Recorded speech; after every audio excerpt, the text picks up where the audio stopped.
নিরামিষ দিনে খাওয়ার জন্য দারুণ একটা রেসিপি নিয়ে এসেছি আমি। যদি ভালো লাগে চ্যানেলটি কিন্তু সাবস্ক্রাইব করুন আরও সুন্দর সুন্দর ভিডিও দেখার জন্য। আজকে আমি নিয়ে এসেছি ধনেপাতা বাটা।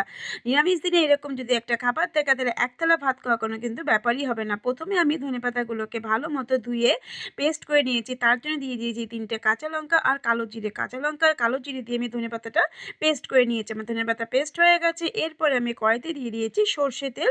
তার মধ্যে দিয়ে দিয়েছি কালো জিরে ফোড়ন, শুকনো লঙ্কা দুটো, স্বাদ অনুযায়ী নুন, ১ চামচ হলুদ আর ১ চামচ হিং দিয়ে আমি ভালো মতো একটু নাড়াচাড়া করে নিয়েছি। তার মধ্যে দিয়ে দিয়েছি আগে থেকে বেটে রাখা ধনেপাতা। ধনেপাতা দিয়ে আমি ২ মিনিটের মতো ভেজে নিয়েছি। তারপরে ওর মধ্যে দিয়ে দিয়েছি স্বাদ অনুযায়ী চিনি আর ১ চামচ বাটার। বাটার দিয়ে আমি আরও ২ মিনিটের মতো ধনেপাতাটা ভেজে নিয়েছি।